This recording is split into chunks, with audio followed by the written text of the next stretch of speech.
What's going on, everyone? It's Mike, and the co-host has changed.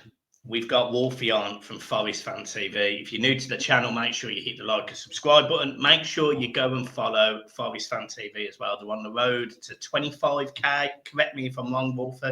Correct. There you go. You see, your boy knows. So make sure you go and follow them. Subscribe, go and follow all the socials. They're having a fantastic season. So I wanted to actually ask what it's like because, you know, Forest and Everton last season were in very similar spots. And now all of a sudden, one team's going to be playing Champions League football next season, and the other team's going to be just about playing Premier League football next season. So, Wolfie, before we start, mate, just to annoy everyone, here's the intro.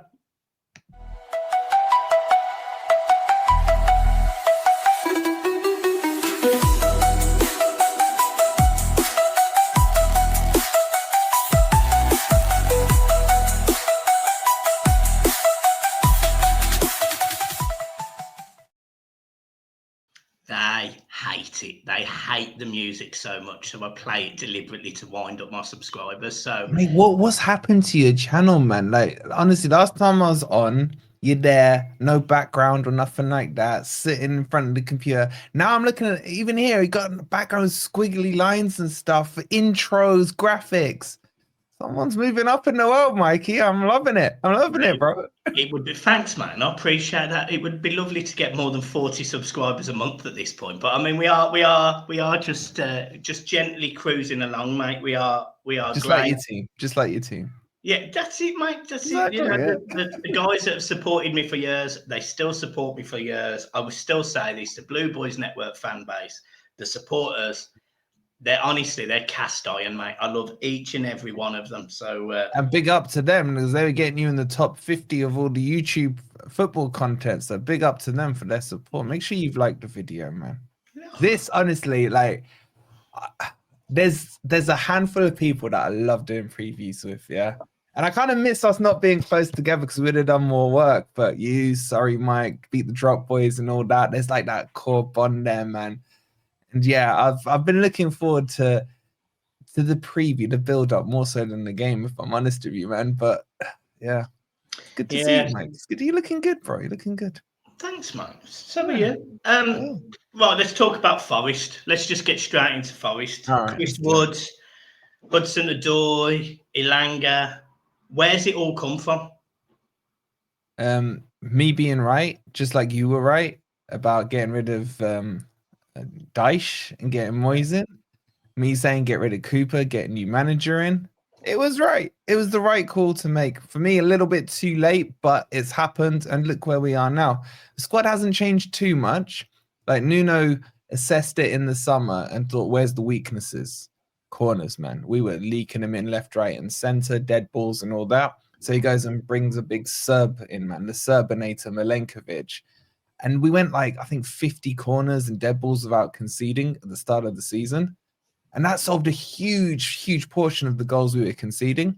So Nuno just went back to fundamentals, man. Yeah, some opposition fans will tell me I was boring on the eye. It's not pep ball and whatever. I don't care, man. I don't care. It's like, if you're winning, you're third in the league, semi-finals of the FA Cup. I'll take it. I'll take it. I thought I was getting called deluded for saying Forest would finish 8th at the start of the season. Now I look like an idiot that I under expected what would happen. So I put 80% of the credit to Nuno and about 80 onto Marinakis, because I always do. And the players have bought into his philosophy, man. And yeah, but nothing's done, bro. Nothing's done. This top 5 race is getting tight. We got Man City in the semis. It could all end up in nothing. This is football. I mean, we've both lived through enough pain to know that this can come crashing down, man. So I'm still not ready to accept things because I got too many scars.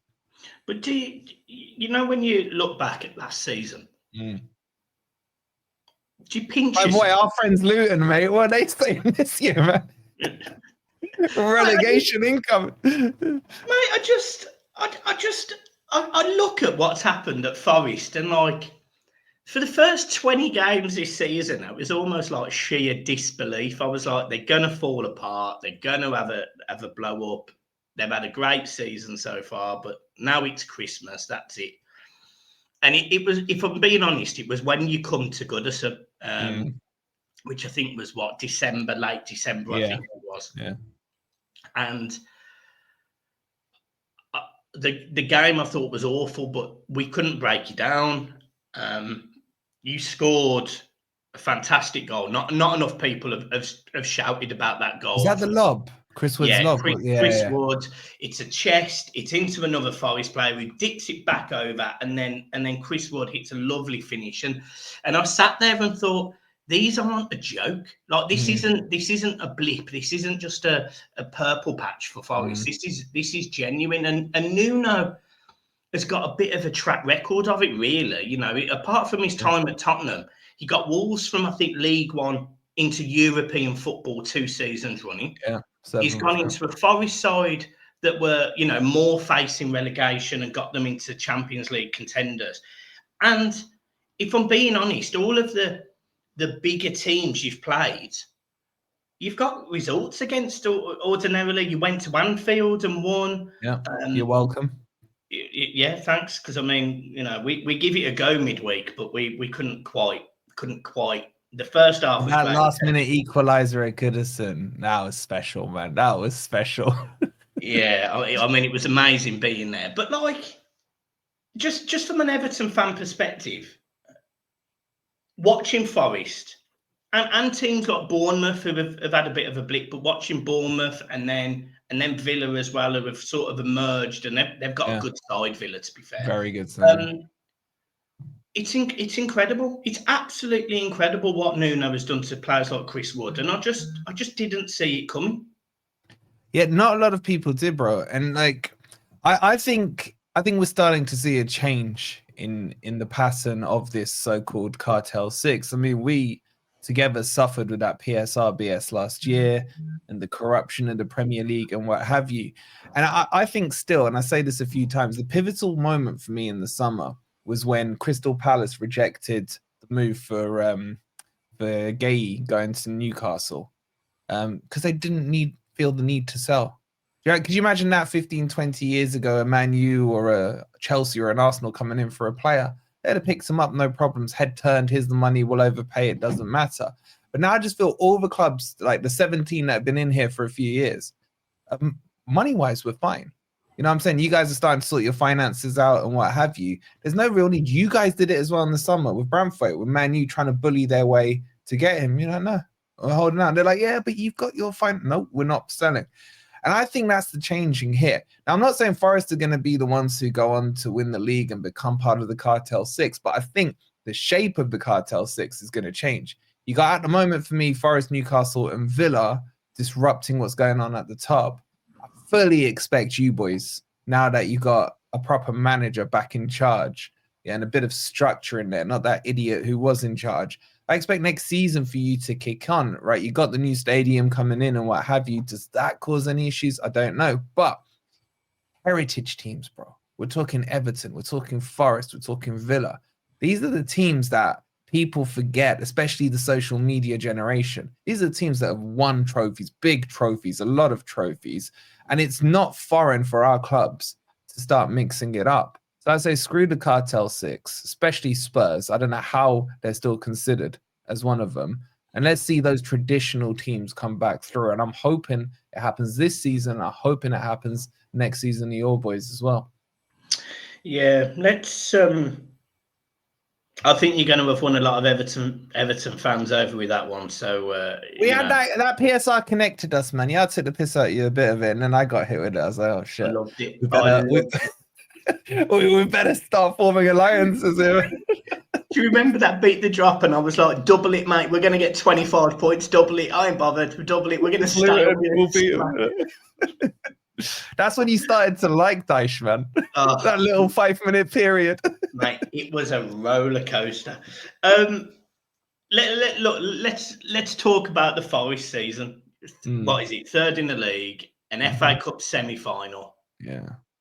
Tough game. You've got the tougher end of the draw, I suspect, haven't you, really? But I prefer that to Bournemouth, man. We can't beat Bournemouth, so I was glad they went out.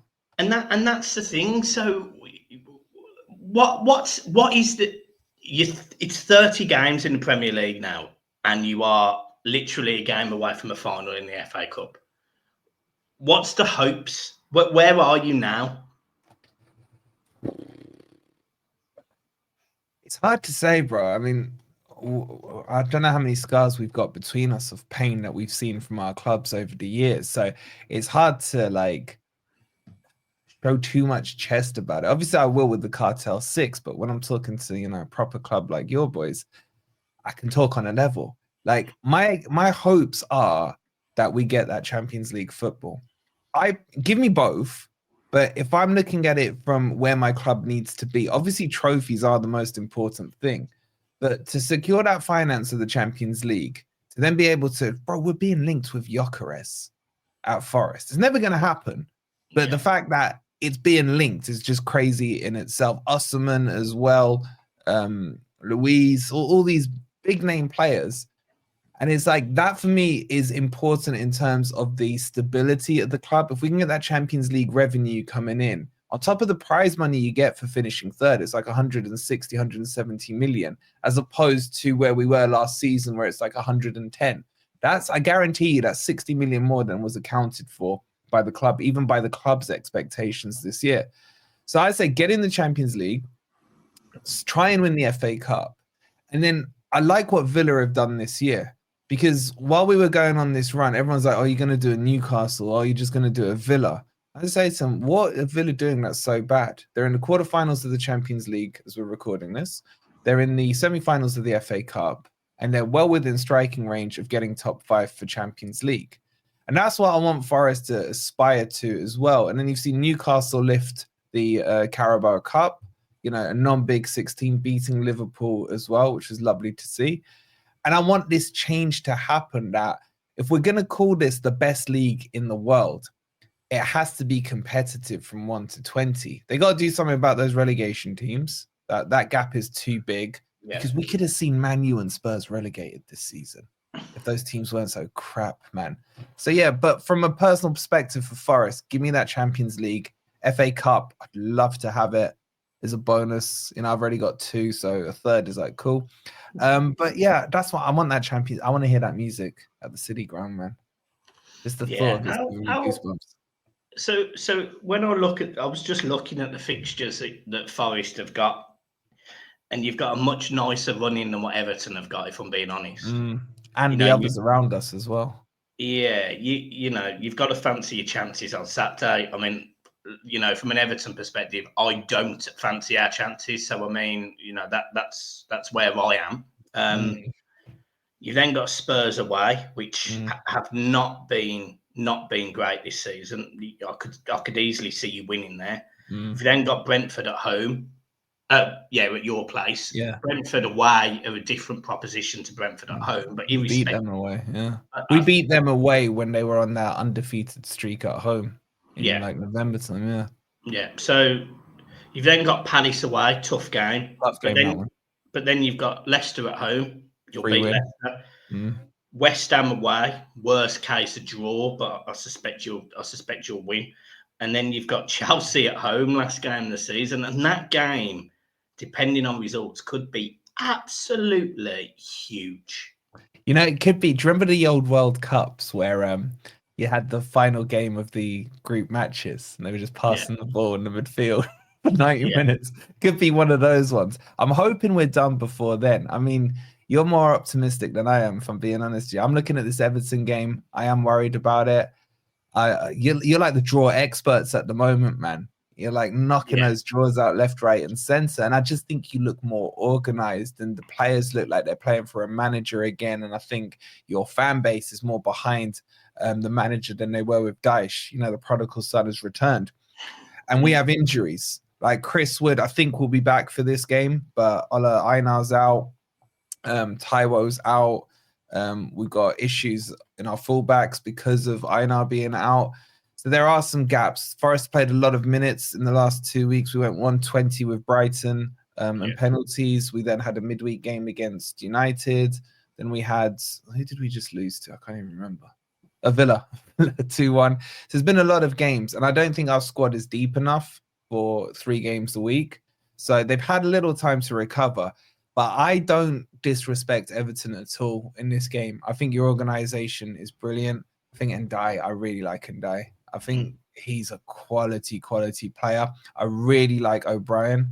I think who put him out at right back? Was that Moyes who did that? Yeah. Dyche never played him. Dyche literally said I didn't play him. Yeah, because he was from Lyon, wasn't he? Because we were in for him as well as a centre back. And like for Moyes to see a right back in, I think he's been brilliant at right back. And he's tall, lanky, strong. And I just think like there's a bit more of a balance to that team. Whereas under Dyche, he just kept slapping Ashley Young out there. And it just, what was he doing? So I don't look at your team and think, I don't think it's going to be a high scoring match. I think this will be an attritional match, two solid defenses who can take their chances. But we've only lost twice at the City ground this year to Newcastle and Fulham. So I do think we'll be solid. If this was at Goodison, I'd be a lot more nervous. I do think we have more to play for in the league at the moment, whereas I think you're safe, no risk of relegation, probably can't reach Europe. So it's a case of you guys actually on the beach now, which is my hope for the game. And I'm hoping, our lot will want it more. But I don't know, bro. I'm never confident on Forest. Yeah, I think you mentioned some great points. When you look at what David Moyes has done at Everton and the changes he's made, and then we've gone through this injury-ridden patch where we lost, all of our best players essentially in terms of injuries, or certainly our most creative players. We then went on this run of 5 straight draws. We then lost to Liverpool really by a really poor goal to concede, albeit, we should have had a player sent off after 10 minutes, to be fair. So, there's no getting around that. But then we go and get a draw against Arsenal. And, there was an argument that we actually could have won it at one point. This is a different Everton team to the team that you played at Goodison. The weird thing about the game at Goodison was we'd actually just come off the back of 3 draws against the so-called big teams, Arsenal, Chelsea, and Man City, and Forest rocked up. And I must say, I was quite confident. As you know, I was in Egypt, and I was fairly confident that we would get a result.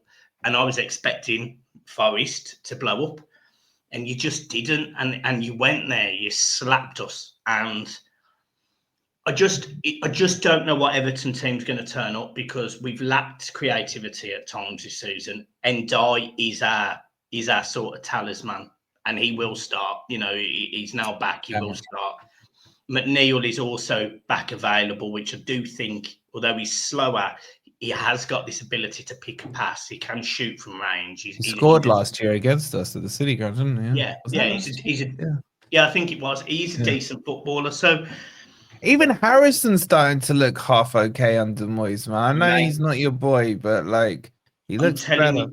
I'm telling you right now, I would drive him to Leeds. I would trigger you with that.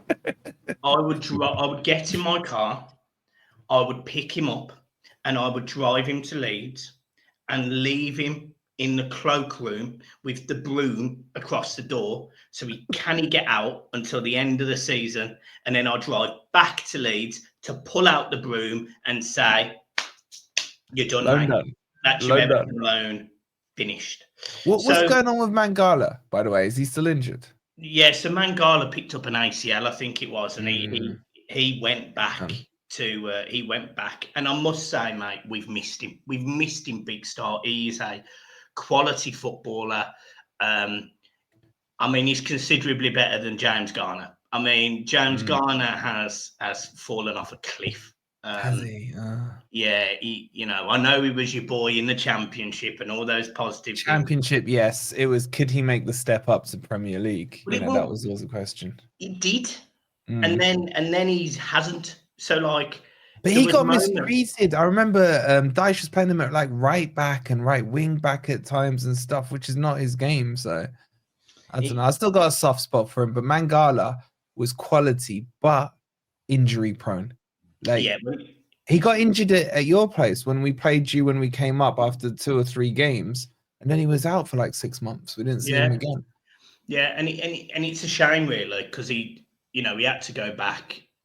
I would actually have no issues signing him as long as it. The rumours were that we'd had a clause in his contract of 40 million. No way you're going to pay 40. that. Yeah, you're not going to pay that. So if we could get him for 15, 20 million, I think I'd be okay with that in this day and age.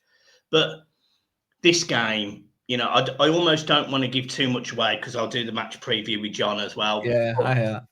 But I'm not expecting a positive result, if I'm being honest. And the fans, the Blue Boys Networkerz in there will hunt me down and kill me. But I must say, Forest have really, really impressed me this season. They've impressed me.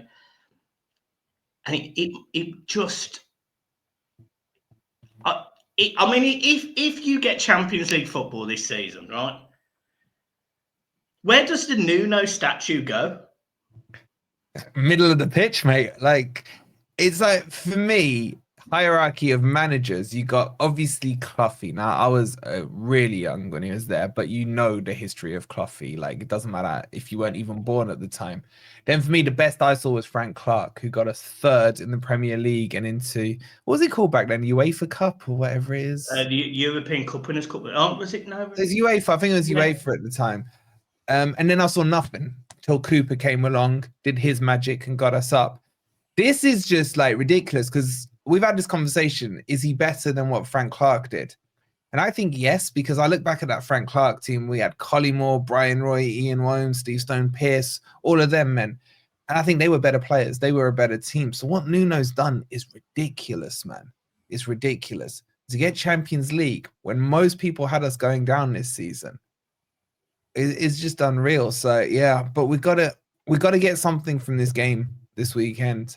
Like, a draw is good but not great. Do you know what I mean? We need to win our home games. Are you worried about the summer? So the players have obviously done outstanding. Ilanga, I think, was what, 15 million. Yeah. Hudson-Odoi was what, less than 5? 3. Yeah.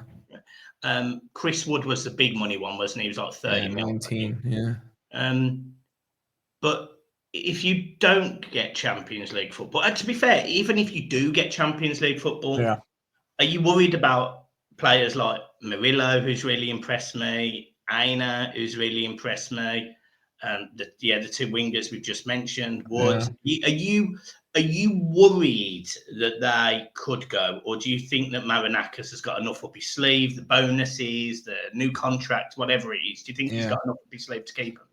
This January just gone, we didn't really bring in any new players. It was a couple of kids for the future and what have you. But what we did was start to sign players up on new contracts. So Murillo signed a new contract. Chris Wood signed a new contract. There's talks now that MGW is in talks on a new contract.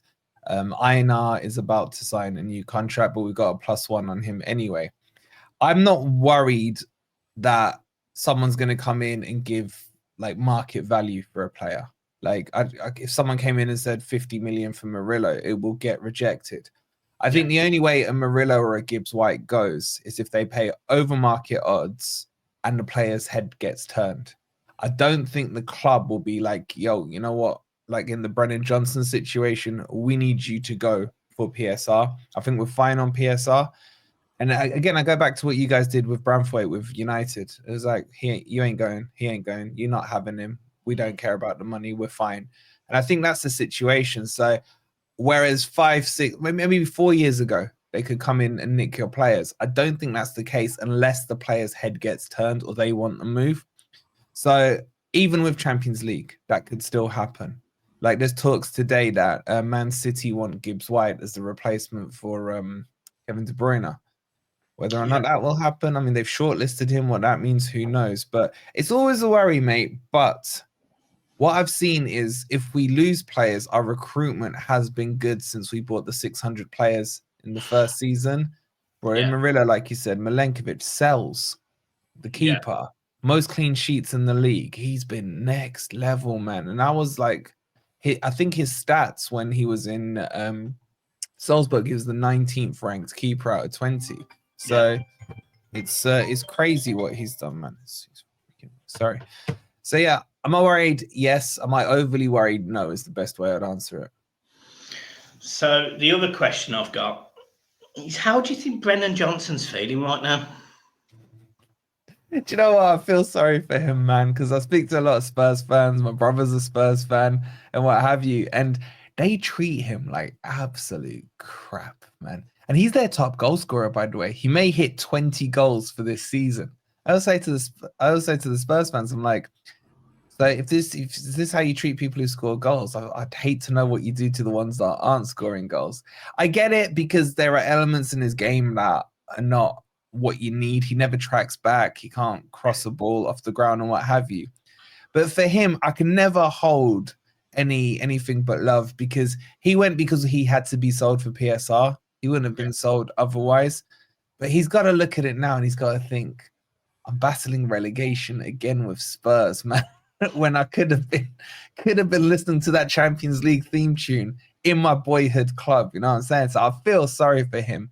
But if it wasn't for him, we wouldn't have been able to sign the players that we needed with that money that came in at that stage, bro. So I feel for him, but he's not a Forest player anymore, so it is what it is. Yeah, cool. Well, look, last question. What do you think the score is going to be? Because I can ask you, because this isn't going out until... Yeah, make sure you tune in for their preview. I want to know what John's got to say. It's all right. I think it's 0-0 or 1-0 to us. It's not going to be high scoring. I think I'm really worried because your style of football is similar to us. Like, I think you do better off the ball than on the ball and break with your counter attacks. I think you haven't got the pace we've got on the counter attacks, which has probably been the difference between the two teams this year. So with us being at home, with you probably not wanting the ball and us not wanting the ball, either the ball stays on the center circle or we as the home team may have to try and go on the front foot, which we haven't, if I'm honest, been that good at doing too many times this season. So either if we score first, we win. I think it'll be 1-0, but 0-0 wouldn't surprise me. What should be like 5-5 now I've said that? Imagine. No, honestly, so just because we've got similar ideology, I will give you my scores. So you're going to hear this twice, guys, but yeah, I suspect Everton lose 2-1. I think it's a tight game. I think Everton actually have been quite good on the counter attack. We should have scored twice against Liverpool. One was offside. We had 3 1-on-1. So hitting that post, man. What was he doing? Yeah, well, he scored as well. He made the keeper. He scored. We could have been 2-0 up if you'd have watched his run. We had 3 1-on-1s against Brentford. We had 1 against Wolves. Look, Forest are a different kettle of fish, kettle of whatever you want to call them. They are completely different to those sides. They're better defensively. But I still think we might have one chance. In terms of defensively, actually, when Sean Dyche was there, we were actually joint on goal on the 2 best defenses in the league in terms of clean sheets, and we've fallen away from that under Moyes because we've scored more goals, so we can't balance right. So I do think Everton score, but I do suspect that Forest are just going to have too much firepower. They're going to have too much firepower. They've got the ability to cut you open with Gibbs White, and at the minute in the midfield we are poor in the centre of the park. Garner's almost having to do the job on his own, but then he's got 2, sometimes 3 players, if you play a 4-5-1, that he's trying to counteract.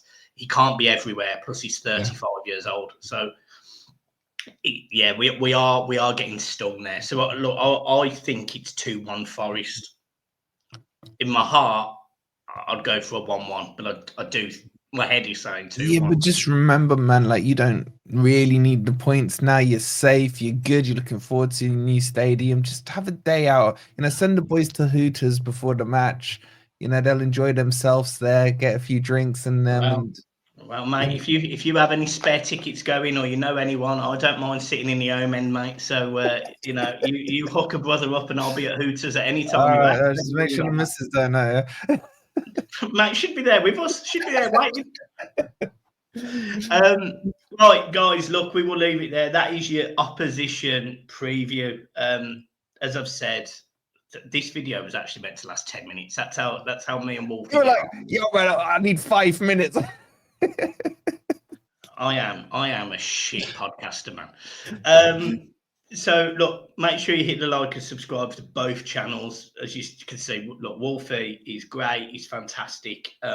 He's always called things out as well. You know, he's always called out and actually supported Everton in ways. You know, he criticised. Wolfie actually criticised his own fans once about singing songs that I don't agree with. Wolfie called it out, criticised it, and I really respect him for that. I was a bit worried at the time. I actually messaged him and was worried at the time, but to be fair to him, he was fantastic, and he responded, and he really did support the city of Liverpool at the time. So make sure you follow him. Make sure you follow the journey, and you'll see me on his channel whenever the video goes out. But we're recording it right now. Yeah, much love, and as always, man, just great to be on with you again, bro. And hopefully you boys are up with us next year, and Spurs and United get relegated, and Liverpool. Be tremendous. Just sack the lot of them. Right, peace.